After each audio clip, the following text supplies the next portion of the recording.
Junkyard Junkie, back here with another video. In this how-to video, we're going to do a complete do-it-yourself guide for installing any aftermarket radio into your car. Doing this can give you a better overall user experience. You can also have access to features that you may not have, such as Apple CarPlay or Android Auto, allowing you to answer phone calls and reply to texts without even letting go of your steering wheel. One of my favorite features is installing a reverse camera to go with it. If you bundle all these together, it makes for a much more comfortable and safer ride. So with all that said, let's jump right into it. Okay, before you do anything else, you need to pick out the best radio that suits you. I'm a big fan of these Pioneer NEX series. All of them come with Apple CarPlay and Android Auto. To me, they're very good radios, but if you decide to go with a Kenwood or a JVC or any of the others, that's fine. Just make sure that it has the features that you want in a radio. But I feel you can't go wrong with these Pioneer NEX models. Okay, let's get to the next part. So here are some things that you're going to need for any aftermarket radio install. Okay, so first and foremost, we'll need a wiring harness adapter kit. Now you can find these on Amazon or anywhere. Just type in your car's make and model and year, then put wiring harness, and it should pull up your wiring harness that you need for your vehicle. Now this is going to connect to your actual new radio, so we will have to have a way to do that. Soldering is always going to be the best way to join two connections together, in my opinion, but I use these butt connectors all the time, and they're very user friendly. I mean, anybody can use butt connectors. It's so simple. So that's what we're going to be using today. And I'll throw up on the screen right now a link to a set of butt connectors. Okay, optionally, you want to maybe think about getting these two to go along with it. So this is made by PAC. I like PAC, but they make other brands that do the same thing. This is for your steering wheel controls. It's a universal interface, so it can pretty much work with any vehicle.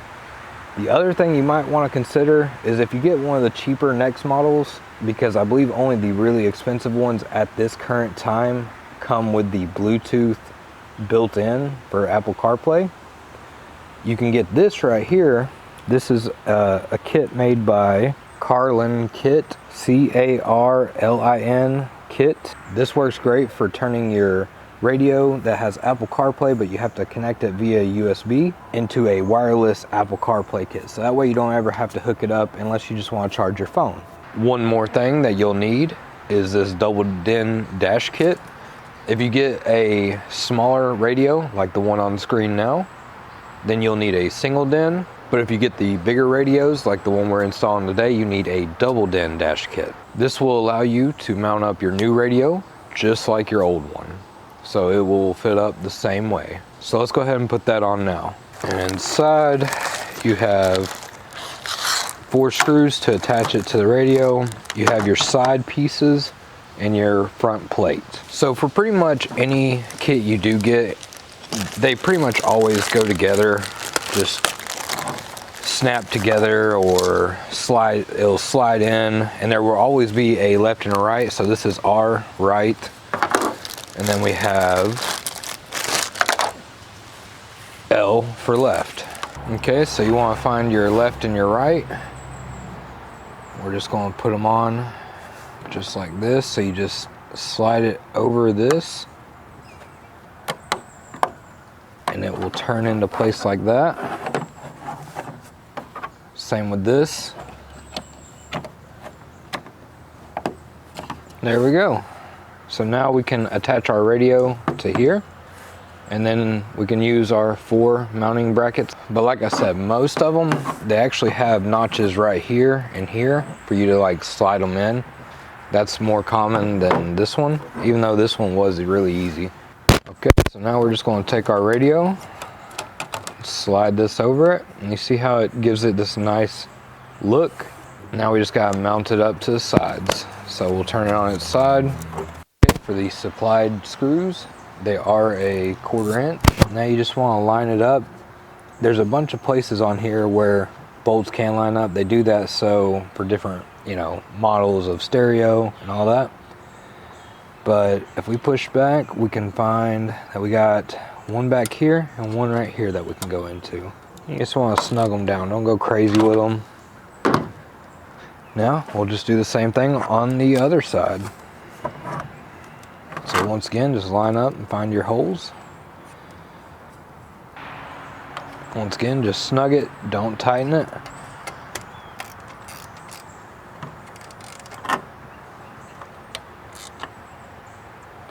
There we go. Now for tools required. Now, there's not many tools when you're doing a audio system. Like I said, this is actually a really easy job. Right here we have, for our butt connectors, these auto crimp it down, and it'll make a perfect crimp every single time. I use these to cut the wires, but you could also use it to crimp. That's how I actually used to crimp them. And then you need a pair of wire strippers. That'll make your life easier. You can also use another kind that looks like this right here. As you can see, there's a bunch of different holes. You will find the gauge of wire you have. You'll clamp down on it and pull, and it will strip it. These work great, but I love the automatic wire strippers. Also, one more thing that I do want to add is I suggest you get this stuff called Testa tape. I'll throw it up on the screen right now. This will let us put all the wires together and make it look professional. Okay, so with any car that you do have, you will have to figure out how to remove your original stock radio. Usually it'll come down around the gear shift and you can pry it up with a pry tool. You can look up on Google and see how it's done, because that part's always going to be a little different. But other than that, it's really straightforward, and we're going to get into that now. First, I'm going to show you how to take it apart on this specific car. This is a 2007 Mustang, and then we'll get into wiring it up, and that part's actually really easy. Okay, so with the manual, you'll actually have to take the knob off so you can get this cover off. If you have the automatic, you just got to take off the little bezel that goes around the gear shifter. So we will pull this right off, just like that. Go ahead and unscrew it. And then we'll take a plastic pry tool and just pry up. It'll come off just like that. Okay, so just start by opening this. And then you want to go ahead and pull up this parking brake. Okay, so go ahead and grab you a Phillips head screwdriver. And you have two that you got to take out.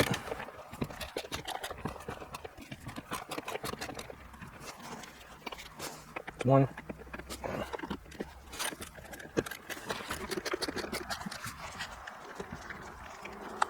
And two. Make sure to keep up with those. Okay, so you just lift up at this point.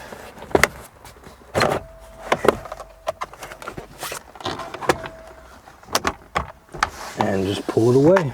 Okay, so we're going to take off these side panels next.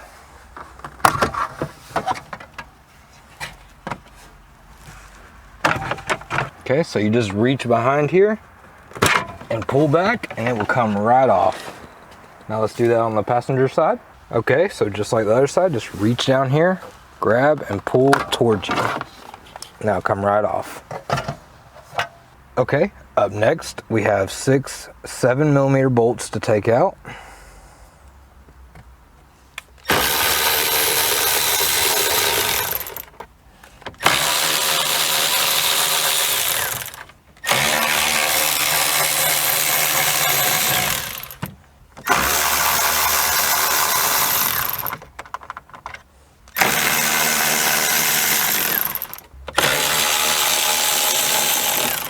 Okay, now that you got those out, you can just slightly pull it out, and this will let us get these connectors off. Okay, so we'll just pull this out, and then you have a push tab right here. Push and rock it out. So there's supposed to be a tab right here. It's kind of broken on this one. You just push down, pull out, and then on this side, the push in is over here on the far end. So we push in and pull out. Now we just have 2 more connectors on the bottom that we gotta get. Okay, so what I found, instead of pulling this back and trying to unclip it there, the easiest way to do this is to come up under here, and then there is our our connector right there. Let's see if we can get better light on that. Okay, so for this, you just want to stick a screwdriver in there. It's hard to do one-handed, but you just pop it off like that. Okay, so just like the other side, you don't want to go in from here to unplug it. This cable is always tight. So what you want to do is come in from over here, and you'll see it up there. There's the connector. And what I'll do is I'll show you a clip of how it works now. Okay, so you're going to push down right there and take a little screwdriver and pry it up. Or you can use 2 screwdrivers. You should be able to just push it down and pry this back, and it'll come right off. Okay, so now that you know how it works, I won't be doing this on camera because it's just too hard to do one-handed. Okay, so typically on any vehicle, there's 4 bolts that are going to be holding it on. That's just typical. So take those off and it will come right out.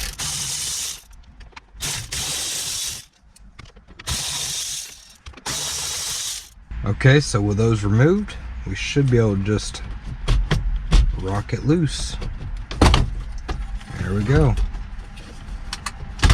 Okay, in most cars, you'll be able to pull it out far enough for you to actually see the connectors really well. But Mustang really cut short on their wires. I don't know why, but I can see it when I look in there. So I'll give you a shot real quick.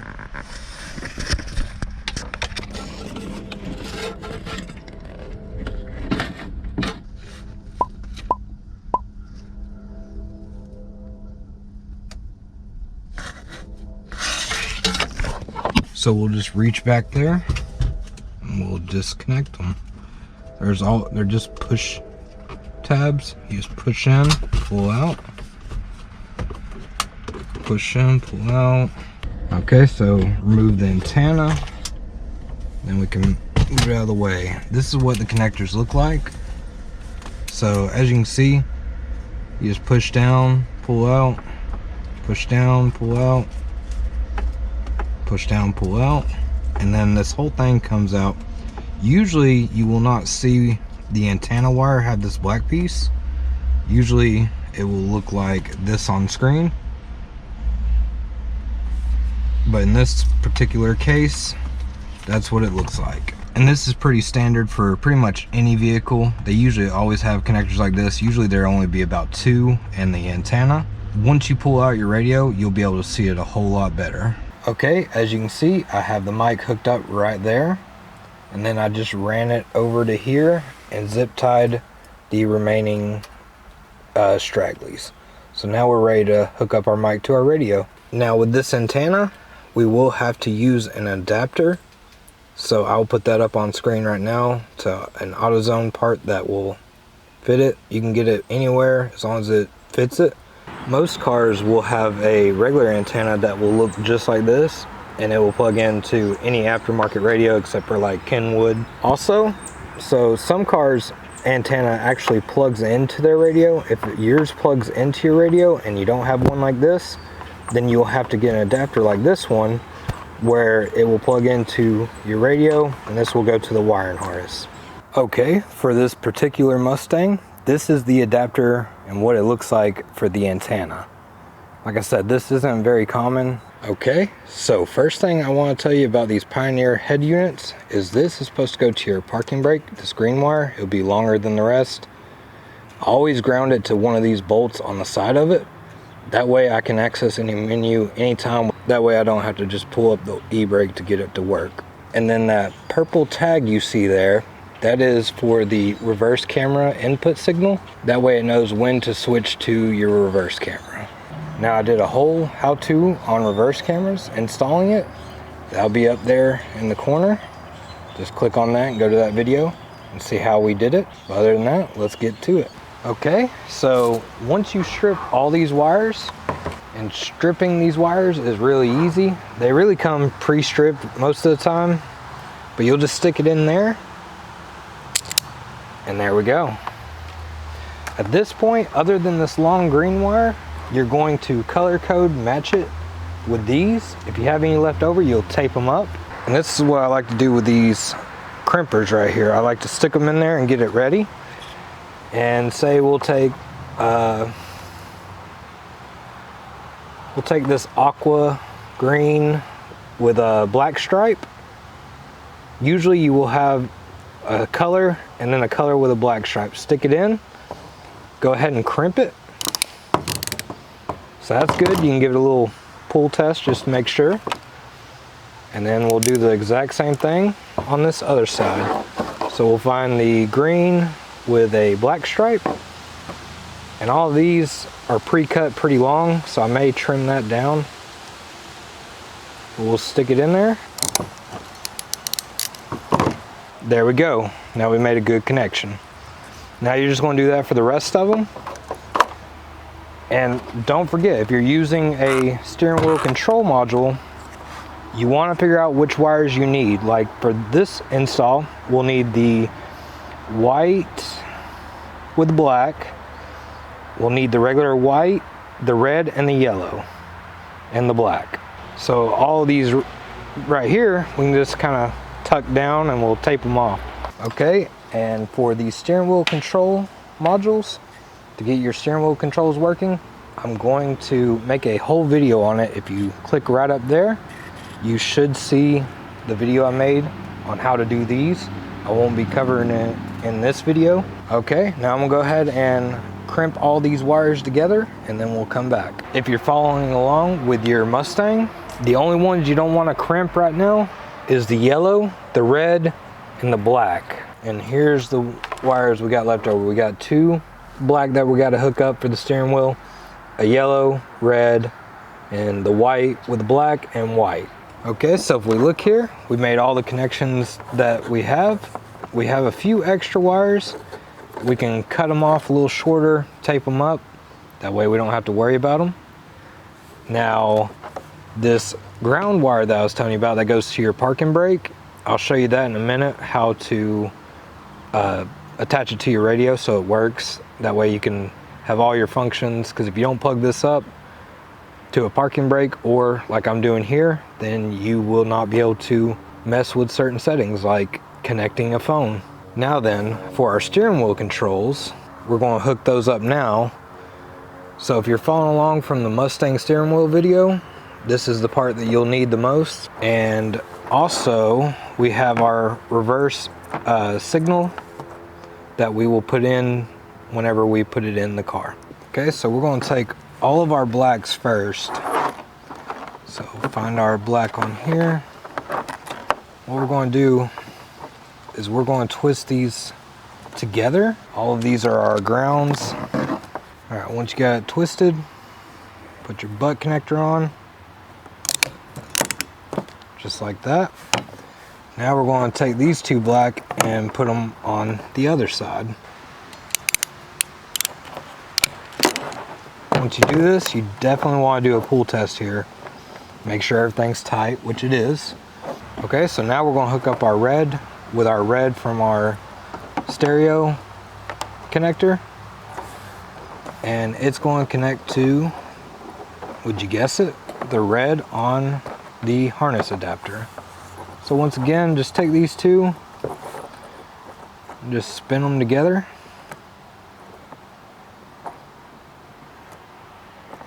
Something like that. We'll just slide it in there, crimp it, grab the other side.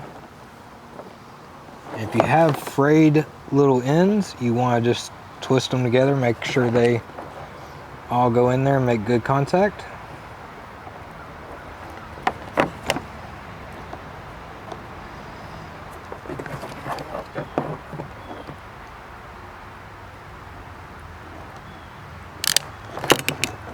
Just like that. Now then, we'll hook up our yellow wire to, once again, if you can imagine, to our yellow.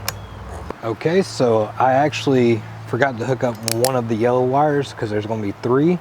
So what we'll do now is I cut them back off and re-cut the wires.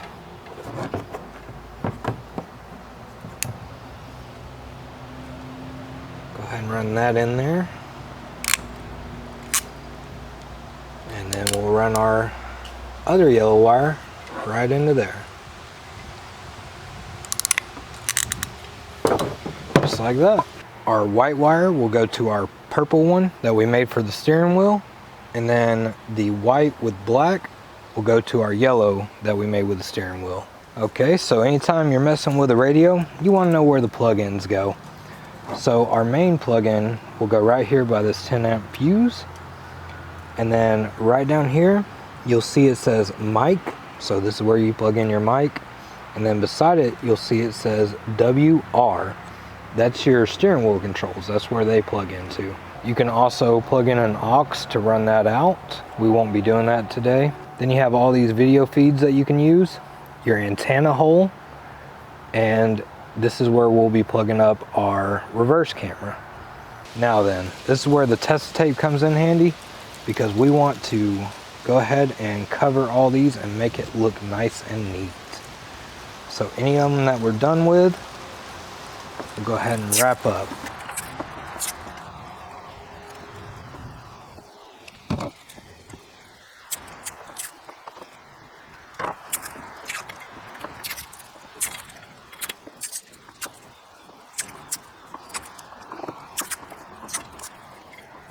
There we go.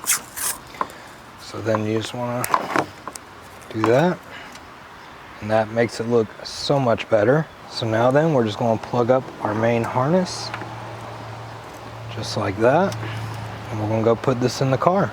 Okay, so on our pack module, these are called dip switches, and in this one case we're going to flip all of these up. And then these are for the radio that you have. We just want the fourth one to be switched up.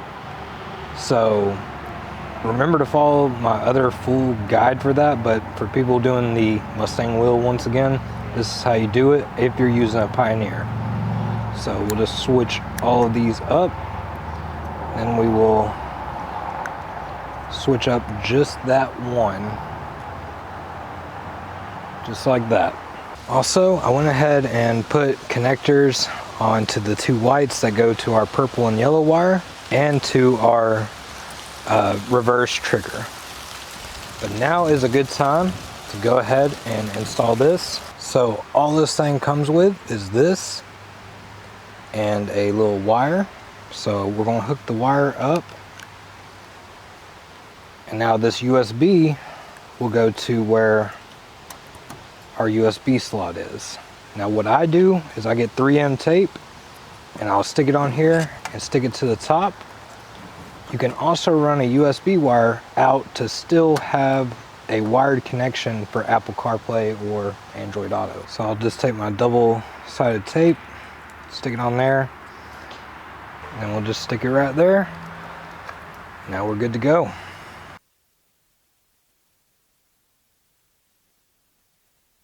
Now we're ready to go put this in the car. Okay, so if we look here, we put our reverse camera right there. We ran it to our trigger wire. We hooked up our two connectors. Okay, so I'm throwing in this little part here. If you own the Shaker 500 system, it only requires a 5 volt to turn on signal, where your aftermarket head unit will send 12 volts. This will cause a popping in your door speakers. So to fix this, we need a 12 volt to 5 volt regulator. Here is the number 7805 from Radio Shack, and it should look like this right here. You got your input, your output, and then this goes to ground. Now I'm going to show you what it looks like after you hook it up. So this is what you're going to see here. So you're going to have your blue and white wire going to one. You're going to have your blue and white from your actual harness going to the other one. And then finally you'll have the middle post going to a ground, or you can tap into a black wire. We also have our mic hooked up. So at this point we can just take our radio and just stick it in here for right now. We'll tuck it all back in a minute.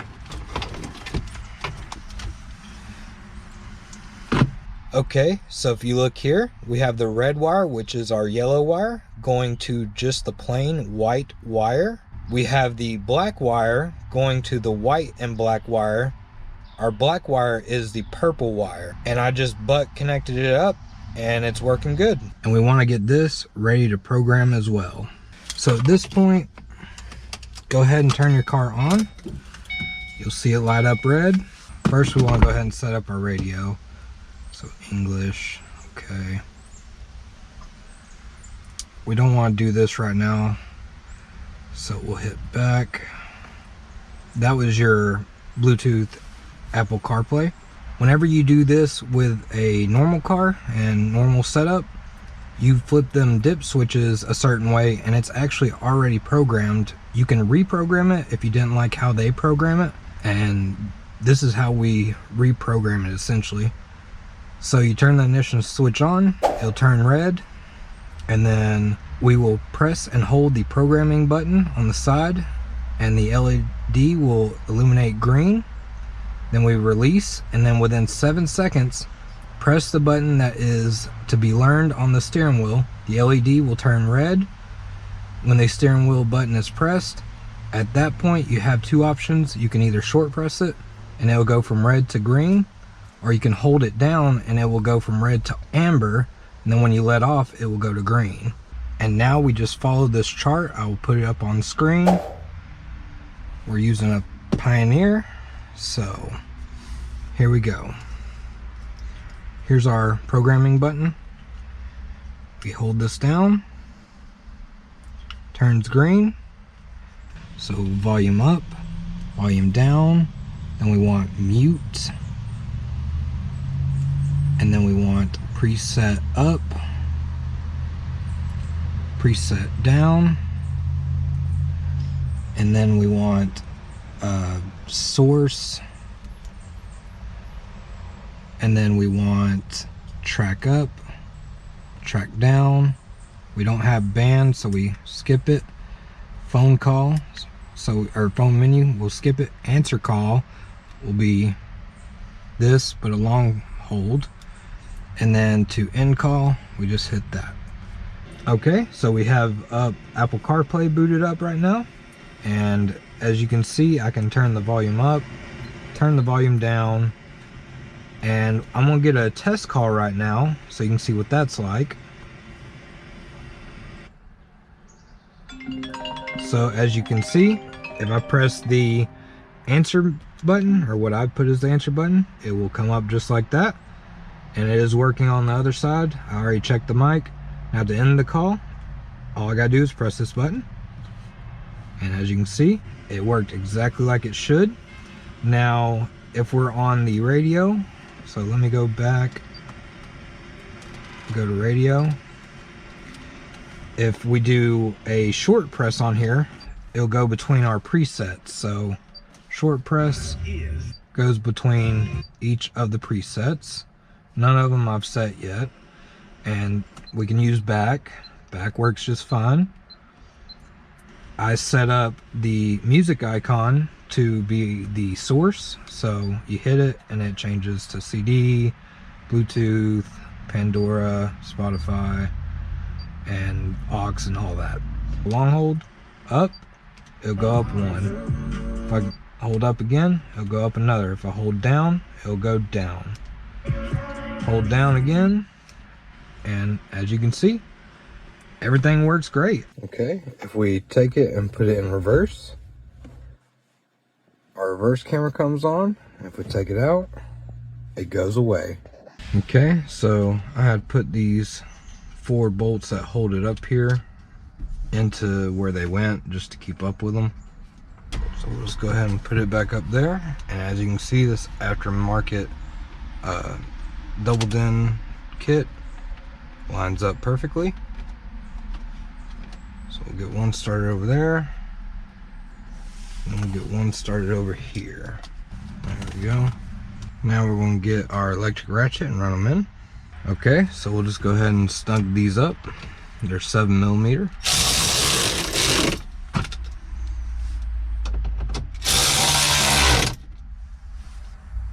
Now we can get the other 2 started.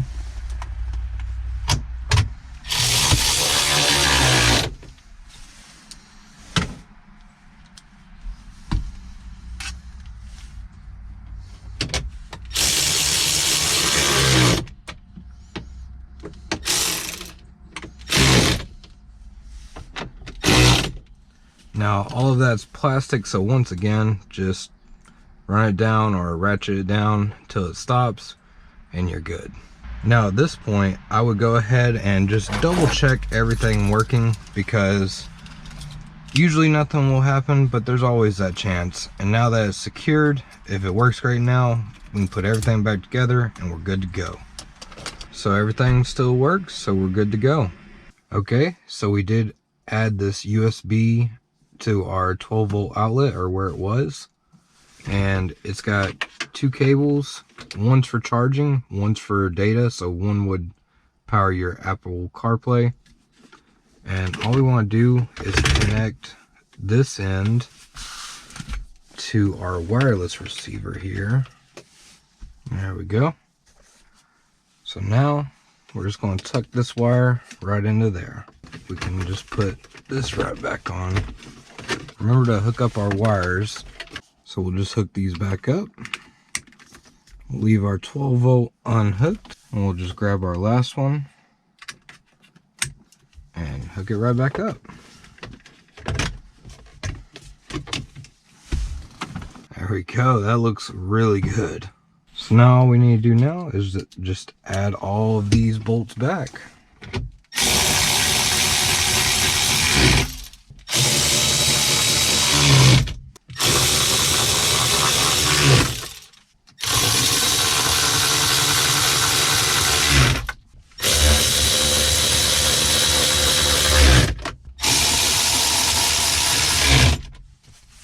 Perfect. So next you just want to push these back in. They just literally push, push.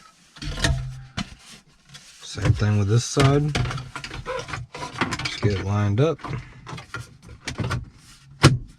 There we go. Now we're ready to put the center console back on. Okay, so with the parking brake still engaged, you're just going to reach over, slide it through, and it should come right back down to where it's supposed to be.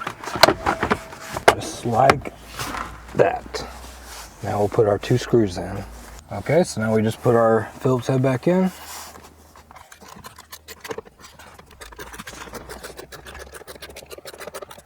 It's one. Once it stops, go ahead and stop. And we'll get our second one in here.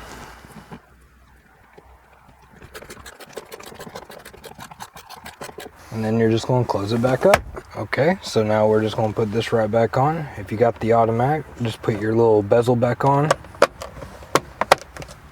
And then we just need our little gear shift knob. You're just going to tighten it down until it stops.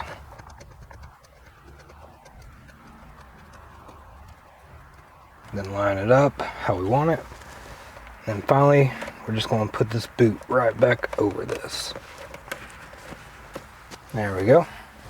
Now we're good to go. And that's all there is to it. If you found this video helpful, please leave me a like, comment, share, and subscribe. Thank you.